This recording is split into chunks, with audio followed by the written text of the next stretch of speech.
Assalamualaikum warahmatullahi wabarakatuh. Alhamdulillahirabbil alamin, hamdan yuwafi ni'amahu wa yukafi mazidah. Ya Rabbana lakal hamdu kama yanbaghi li jalali wajhikal karim wa 'azimi sultanik. Rabbi shrah li sadri wa yassir li amri wahlul 'uqdatam min lisani yafqahu qawli.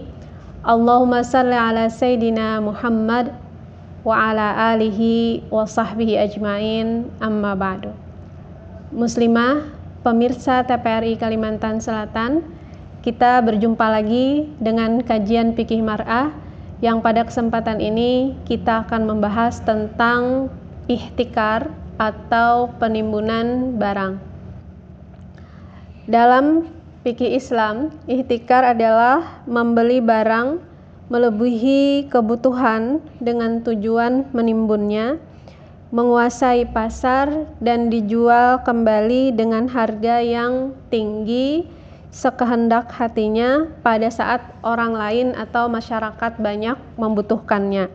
Nah, praktek ihtikar ini juga terjadi pada masa Rasulullah SAW dan para orang-orang jahiliyah pada zaman dahulu juga sering membeli bahan makanan dengan tujuan menimbun dan dijadikan nanti dijual untuk memperoleh harga yang lebih tinggi.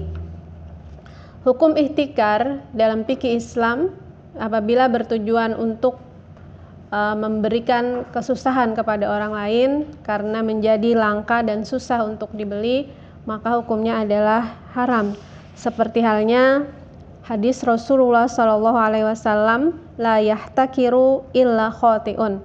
Ihtikar tidak akan dilakukan kecuali oleh seorang pendosa. Nah, karena Nabi mengatakan pelaku ihtikar adalah dosa, maka berarti yang dilakukan adalah hukumnya haram.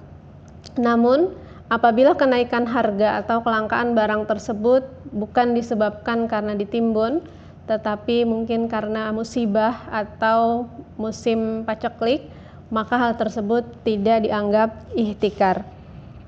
Namun, keharaman penimbunan barang atau ihtikar ini dikritisi oleh beberapa ulama karena pada dasarnya seorang pedagang ketika melakukan akad transaksi jual beli pasti menginginkan untung. Jadi batas mana ihtikar yang haram dan batas mana ihtikar yang diperbolehkan di dalam hukum Islam. Karena pada dasarnya hadis-hadis atau nas yang dijadikan dalil sebagai keharaman ihtikar ini itu diqaid atau disyaratkan dengan beberapa syarat. Misalnya hadis riwayat Ibnu Umar radhiyallahu anhu, man ihtakara qutil muslimina arba'ina yauman yuridul ghala faqad bari'a min dimatillahi wa bari'allahu minhu. Barang siapa menimbun makanan kaum muslimin selama 40 malam, maka terlepas dari naungan Allah dan Allah melepaskan naungannya. Kemudian hadis yang lain, naha ayyah takiratam, bahwa Rasulullah SAW itu melarang menimbun makanan. Nah, dari kedua hadis ini dapat ditarik kesimpulan bahwa yang dinamakan makanan ihtikar itu adalah apabila memenuhi beberapa kriteria.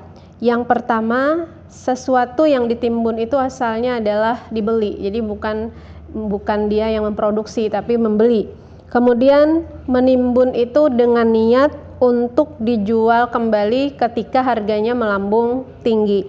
Kemudian menimbun barang tersebut pada waktu dibutuhkan oleh orang banyak, dan sesuatu atau barang yang dia timbun itu melebihi kebutuhan dirinya dan keluarganya.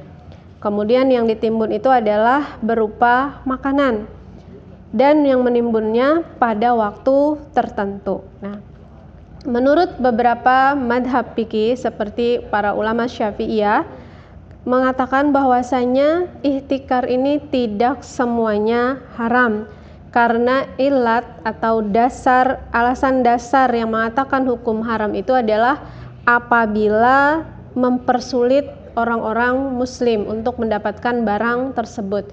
Jadi tidak semua. Karena itulah menurut para ulama Syafi'iyah, hukum ihtikar ini perlu diperluas, kita cermati lebih banyak yang mana yang haram dan yang mana yang boleh. Bahkan mungkin ihtikar itu kata mereka bisa hukumnya sunnah. Nah, untuk itulah mereka memerinci beberapa hukum ihtikar tergantung dengan keadaannya. Jadi ada beberapa hukum ihtikar. Yang pertama adalah hukumnya haram. Keharaman ini adalah apabila barang yang ditimbun itu adalah terdiri dari makanan pokok. Kemudian mereka berniat menghilangkan barang tersebut dari pasar sehingga dapat menambah tinggi harganya. Kemudian penimbunan barang tersebut melebihi dari kebutuhan keluarganya. Nah, jika niatnya untuk menjadikan barang tersebut langka dan tinggi harganya, maka hukumnya haram. Kemudian yang kedua hukumnya makruh. Makruh menimbun barang atau ihtikar ini jika tanpa tujuan untuk menghilangkan barang tersebut dari pasar. Jadi hanya menimbun saja. Dan barang yang ditimbun itu juga termasuk barang pokok. Kemudian menimbun pada waktu barang tersebut banyak dan jumlahnya banyak. Kemudian dia menimbun untuk keluarganya. Nah, jadi kalau tidak ada tujuan untuk menghilangkan barang tersebut di pasaran, maka hukumnya makruh, bukan haram. Kemudian ihtikar itu juga bisa hukumnya jaiz atau boleh dalam kondisi apabila barang yang ditimbun yang pertama adalah terdiri dari makanan pokok di tempat tersebut, kemudian menimbunnya pada waktu lapang, artinya barang tersebut memang tersedia banyak. Kemudian niat menimbun adalah bukan untuk mempengaruhi harga pasar, jadi dia cuma membeli dengan jumlah banyak, tidak ada niat untuk menghilangkan barang tersebut dari pasaran dan menjual dengan harga yang lebih tinggi. Kemudian dia menyimpan atau menimbun barang tersebut hanya untuk kebutuhannya dan kebutuhan keluarganya. Kemudian dia menimbun tersebut di negara-negara yang susah mencari makanan yang halal. Nah, jadi ini hukumnya jaiz. Kemudian bisa jadi ihtikar atau penimbunan makanan itu hukumnya sunnah. Nah, hukum sunnah ini berlaku apabila objek yang ditimbun itu adalah bahan makanan pokok, kemudian penimbunan dilakukan ketika barang tersebut banyak, kemudian barang tersebut niatnya akan dijual untuk memenuhi kebutuhan jika barang tersebut langka di pasaran tapi dengan harga yang standar. Jadi penimbunan ini untuk menstabilkan harga pasar. Nah, jika niatnya seperti itu, maka hukum ihtikar sunnah. Muslimah, pemirsa TPRI Kalimantan Selatan, kita akan bahas lagi beberapa kondisi yang terkait dengan ihtikar atau penimbunan barang ini setelah jeda berikut.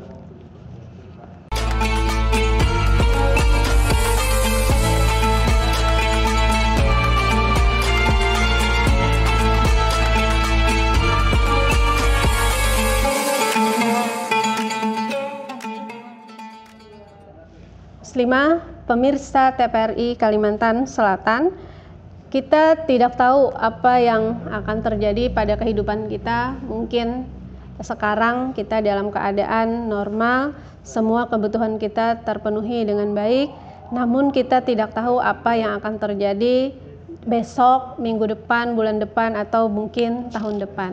Nah, dalam hal ini, apakah kita boleh apabila menyimpan makanan atau bahan makanan itu dalam kurun waktu yang lama untuk kebutuhan kita, atau kita menabung, menyimpan harta untuk kebutuhan hari esok atau yang akan datang?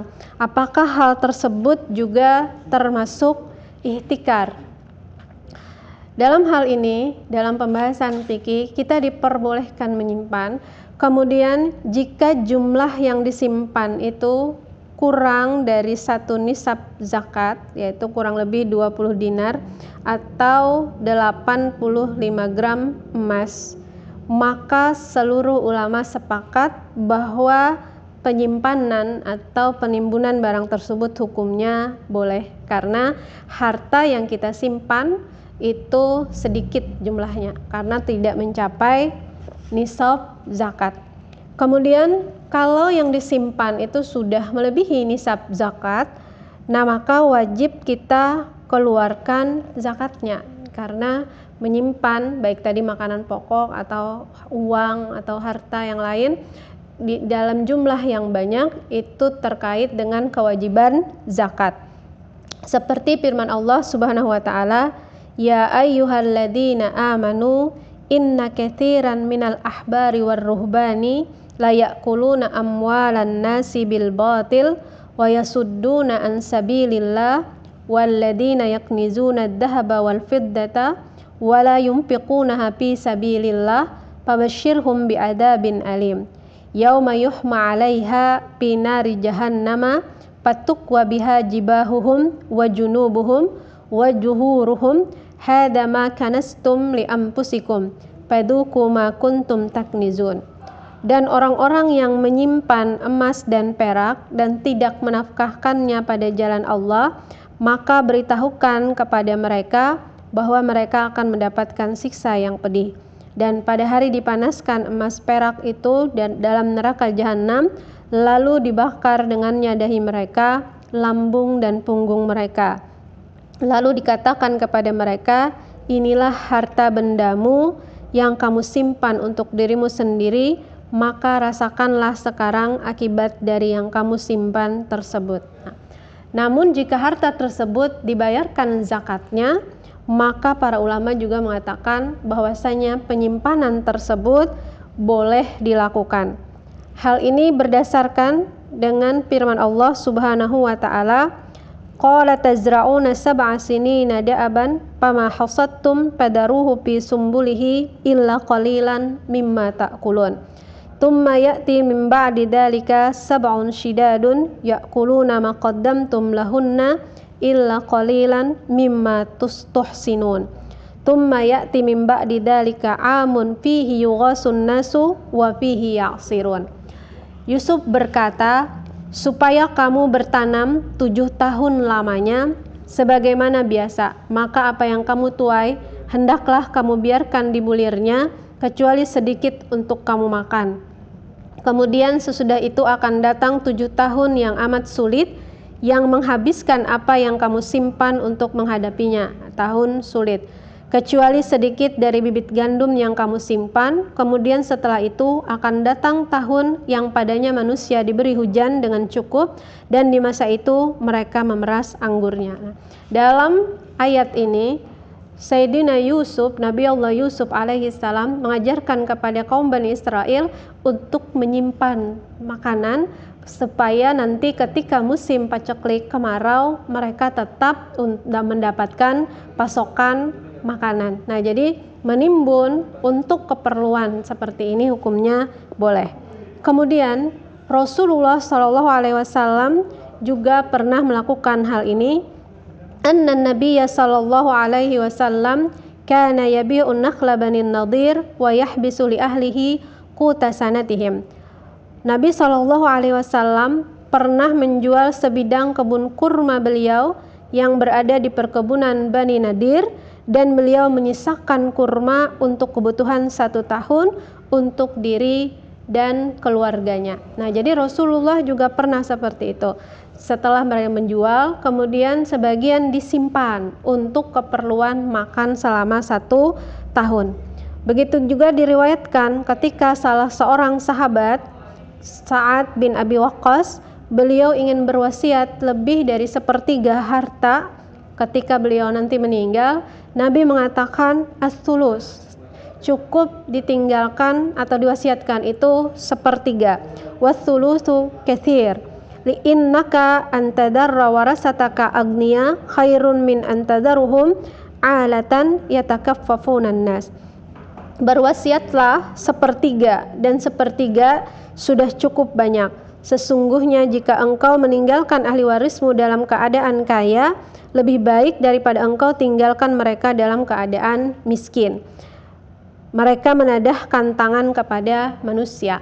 Dalam hadis ini Rasulullah Shallallahu Alaihi Wasallam juga memperbolehkan kita untuk menyimpan harta yang dipergunakan oleh anak keturunan kita. Namun kebolehan ini perlu kita ingat adalah dalam kondisi normal. Tetapi kalau misalnya pada masa paceklik memang diperlukan barang tersebut, kemudian kita menimbun, maka hukumnya haram. Karena Imam Nawawi mengatakan, menurut para ulama, hikmah menimbun barang diharamkan untuk tidak menyulitkan khalayak manusia. Para ulama sepakat bahwa sesungguhnya yang memiliki makanan pokok dalam jumlah besar, sedangkan orang-orang berada dalam musim yang sulit dan sangat membutuhkan makanan pokok, maka pemilik makanan yang lebih tadi boleh dipaksa pihak yang berwenang untuk menjualnya agar kesulitan terangkat dari orang banyak. Nah, jadi kita diperbolehkan menimbun itu hanya ketika masa normal, ketika orang lain juga mempunyai barang-barang tersebut. Muslimah, pemirsa TPRI Kalimantan Selatan, kita akan bahas apakah ihtikar atau penimbunan ini hukumnya hanya terbatas kepada bahan makanan atau berlaku untuk barang-barang yang lain setelah jeda berikut.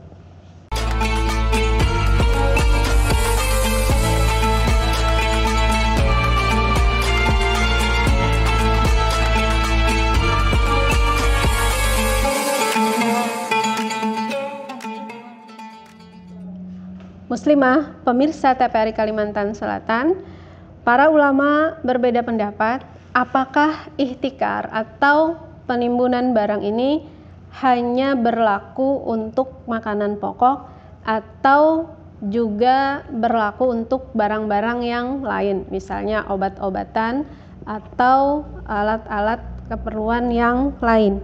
Nah, pendapat pertama, mereka mengatakan bahwasanya larangan ihtikar ini hanya khusus untuk makanan pokok saja. Ini adalah pendapat para ulama yang bermadhab Hanafi, Syafi'i, dan Hambali. Karena menurut mereka, hadis-hadis yang meriwayatkan tentang larangan penimbunan ini hanya nasnya atau teksnya hanya terbatas pada makanan pokok.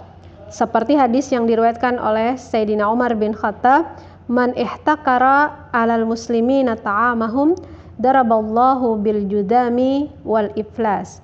Barang siapa yang menimbun makanan pokok kaum muslimin, niscaya Allah akan menimpakan kepada mereka penyakit kusta dan perdagangannya akan bangkrut. Hadis ini diriwayatkan oleh Imam Ibnu Majah. Nah, jadi di hadis ini yang dilarang secara jelas itu hanya makanan pokok. Karena itulah mereka berpendapat bahwa ihtikar yang diharamkan atau yang kita bahas di sini hanya terbatas pada makanan pokok. Namun para ulama mengkritisi pendapat ini. Mereka mengatakan bahwa lafaz makanan di dalam hadis ini adalah memakai mafhum laqab. Jadi mafhum laqab hanya tujuannya tidak terlalu jelas, maksudnya tidak terbatas hanya untuk itu saja. Tetapi mereka menafsirkan, para ulama yang lain, bahwa itu hanya sebagai contoh. Nah, jadi untuk barang yang lain, barang jenis lain, apabila ditimbun, itu hukumnya juga mengikut makanan pokok. Nah, karena itulah pendapat kedua, dan ini adalah pendapat para ulama yang bermadhab Maliki, mereka mengatakan bahwasanya larangan ihtikar ini berlaku secara umum. Nah, jadi barang apa saja, misalnya kalau lagi liburan, tiket pesawat atau tiket kereta api, alat transportasi ditimbun, diambil duluan. Nah, itu juga termasuk dalam larangan hal tersebut. Nah, jadi mereka mengatakan bahwa ihtikar ini berlaku untuk semua barang yang diperlukan. Bahkan Imam Ibnu Qayyim juga melarang monopoli atau kita mengambil semuanya, menguasai sesuatu yang berupa jasa. Nah, apabila tidak mempunyai pesaing. Jadi kalau hanya kita satu-satunya, walaupun dalam bidang jasa, bukan komoditi. Nah, itu juga tidak diperbolehkan jika tujuan kita memonopoli atau menguasai itu adalah untuk kita menentukan harga semau kita. Nah, jadi beliau mengatakan bahwasanya hal tersebut termasuk yang diharamkan. Kemudian bagaimana dalam fikih Islam sanksi bagi para pelaku ihtikar ini? Jadi pada dasarnya agama Islam tidak melarang kita untuk melakukan transaksi jual beli yang halal selama tidak mengganggu dengan kepentingan umum. Jadi para pedagang dipersilahkan untuk mencari laba yang sebanyak-banyaknya selama tidak memberikan sesuatu yang mudarat kepada masyarakat banyak. Nah, untuk pelaku ihtikar, para ulama mengatakan bahwasanya pihak yang berwenang, pemerintah misalnya, itu berhak untuk memaksa pelaku ihtikar ini menjual barang yang ditimbunnya itu dengan harga yang sewajarnya. Jadi yang dipatok oleh pemerintah, yang tidak merugikan bagi para pedagang. Nah, kemudian apabila mereka tidak mau, maka mereka boleh atau dipersilahkan untuk dipenjara. Jadi tidak melampaui batas seorang para aparat pemerintah apabila misalnya pelaku ihtikar tidak mau menjual barang tersebut untuk dihukum. Nah, jadi ini adalah sanksi yang diberikan oleh para ulama kepada orang-orang yang melakukan penimbunan barang. Kemudian sebenarnya penimbunan barang ini ada manfaatnya, seperti yang telah kita katakan tadi, bahwasanya menimbun barang itu ada yang hukumnya sunnah.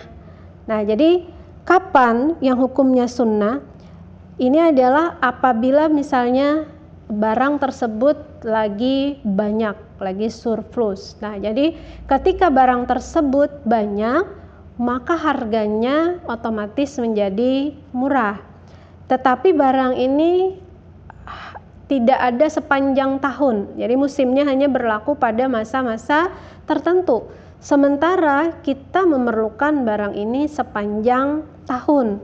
Nah, karena itulah apabila ada para pedagang yang menimbun barang ini ketika harganya murah, kemudian nanti ketika barang ini langka, lalu barang ini dijual dengan harga yang wajar sesuai dengan biaya penyimpanan dan sebagainya, maka hal ini diperbolehkan, bahkan tadi hukumnya sunnah, untuk menjaga ketersediaan barang itu selama kita memerlukan. Nah, hal ini seperti yang diriwayatkan oleh Ibnu Musayyab, beliau mengatakan, laisa hada billadhi qala Rasulullah sallallahu alaihi wasallam, innama huwa ayyatiya ar-rajulu sil'ata 'inda ghilaiha fayughaliya biha, fa amma ayyatiya syai'a wa qad ittada'a